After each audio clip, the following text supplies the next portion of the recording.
up first, Isaac Paredes. What do you think of that? Entering his age 25 season.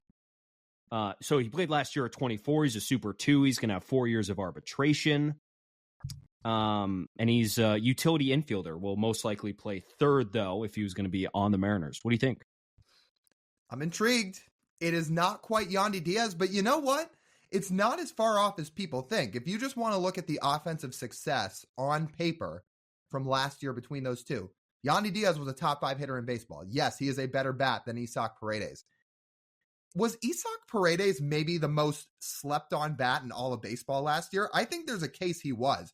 You're talking about a dude who was 12th in the league in WRC+. Like that mark he put up last year of 137, it ranked ahead of Corbin Carroll, it ranked ahead of Cody Bellinger, it ranked ahead of Adley Rutschman, it ranked ahead of Luis Robert. List goes on. This guy was a real threat for the Rays last year. He was not quite Yandy Diaz, but he was not far off. So between that and 4 years of club control, yeah, I'm intrigued. He would be, I think he'd be the more expensive of the two players we would talk about, mostly because of his age and his control. He would be expensive. This is a guy who would be getting pretty expensive once you get to that 4th year of control, and he'd be in his 4th year of arbitration. There are some drawbacks, though, if for the Mariners. His batted ball profile is not very good. His numbers, honestly, when I look at this, if you go on Baseball Savant and look at his hit chart, a lot of his slugging numbers and his WRC plus numbers are propped up because he is a dead pull power hitter. All of his true power is dead pull. I mean, you can draw a line from probably halfway from left field to left center field to the foul pole. That's where his doubles are, and that's where his home runs are. And that's it.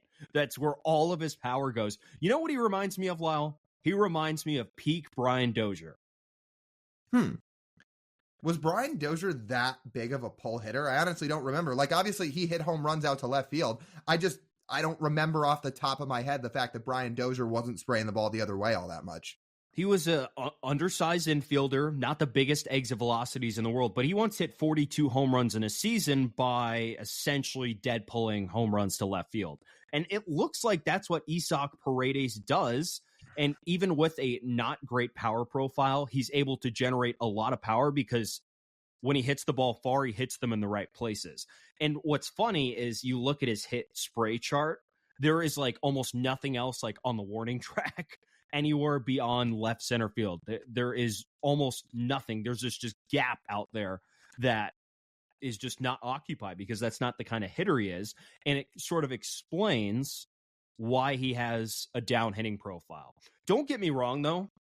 Isaac Paredes would be a better infielder than all but J.P. Crawford of what the Mariners have on their roster, and I would not think twice about trading for him. Not even one hesitation. I would do what is necessary to get him.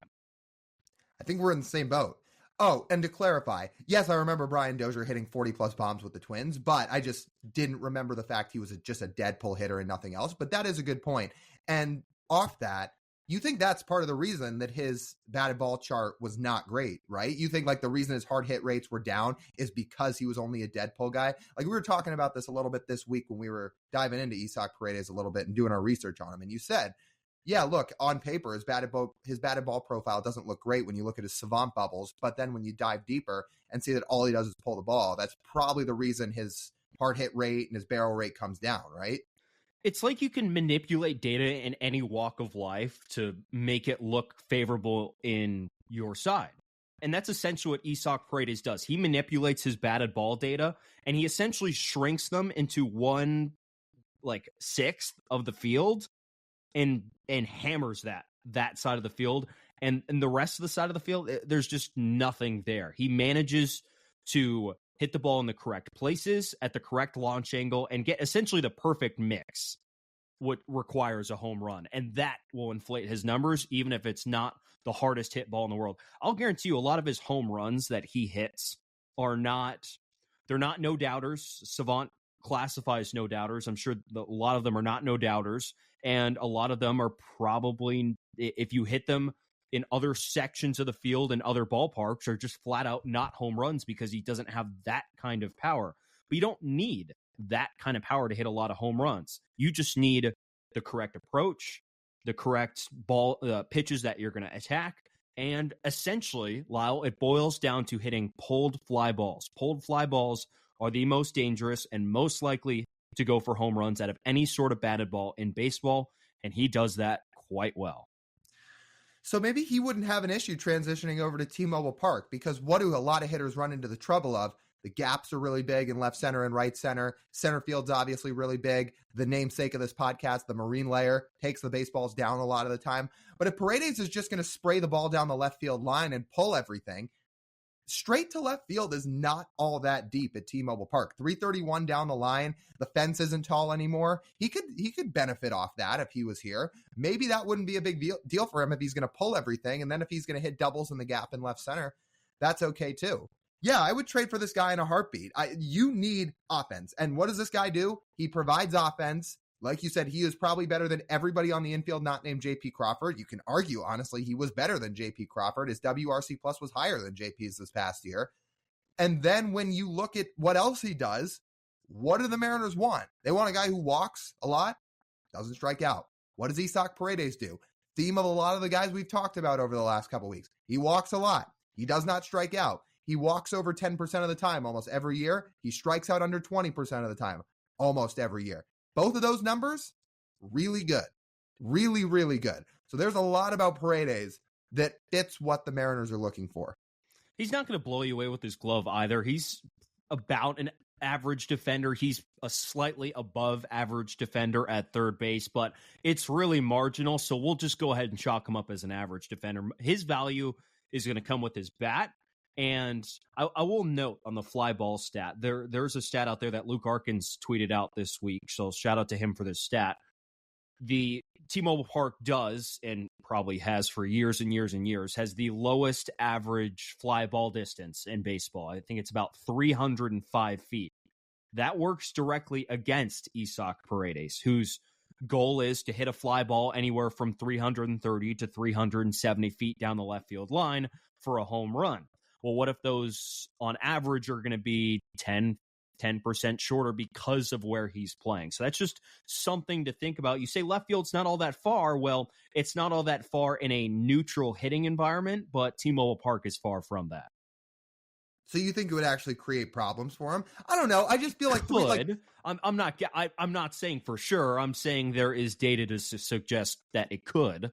You really never know, dog. We see hitters who seem like they should have zero problem with this fucking ballpark, and it ends up not mattering. I mean, crummy batted ball profile with Jesse Winker, but has a great approach at the plate. Flop. Teoscar Hernandez, the best batted ball profile you could ask for, just not the best plate control. Flop. Like, I think you just got to spin the dice eventually and see what works. You got to throw shit at the wall and see what sticks. I guess.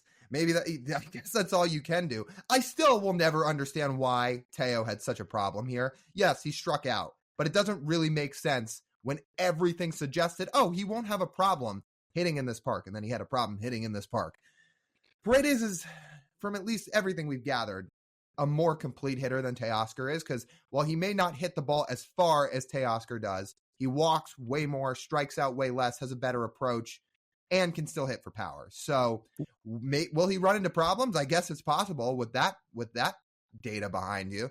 But if it didn't work for Teo, it may not work for anybody. So like you said, throw it against the wall. And for a guy that was a 4-win player and a 137 WRC plus guy, you take your chance. I mean, even if it goes down to 115, I think the Mariners would take it. I really do. Even though they'd be trading for 137. All I'm going to ask is, can every new Mariner hitter just go talk to Nelson Cruz, have a sit down, talk for an hour, and pick his mind how the hell he managed to master T-Mobile Park for 4 seasons. Had no issue. In fact, had the 4 best seasons of his career, arguably, in a Mariners uniform. And yet for these guys here in the past 2020, it's like solving cancer. I don't know.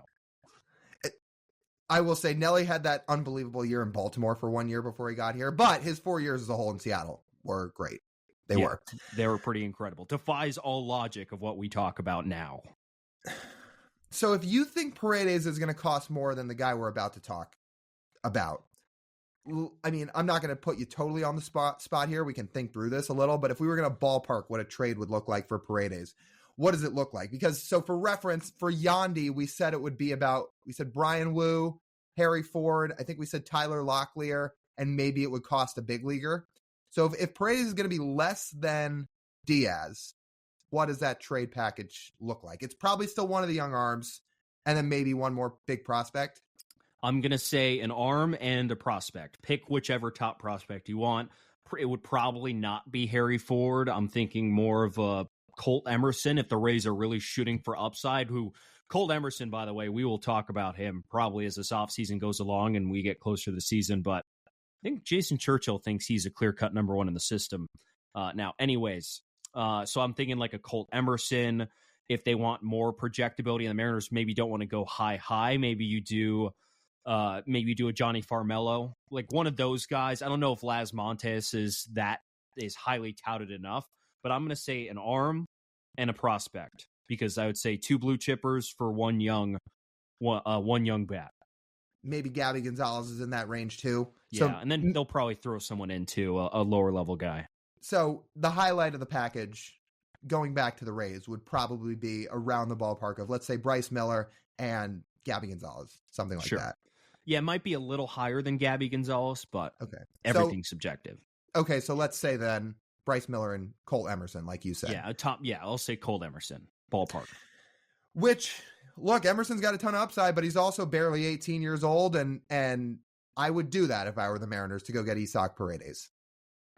Yeah, and we can play the what-if game, and down the road in 7-8 years, Colt Emerson's the starting shortstop for the American League, and we're like, oh, what are these fucking idiots doing? But I think that would just give us good podcast content down the road. So actually, you know what? That actually makes me want to do it more. So go for it, Jerry. There we go. And again, they have got to go get offense right now. And Paredes, well, he is offense. Correct.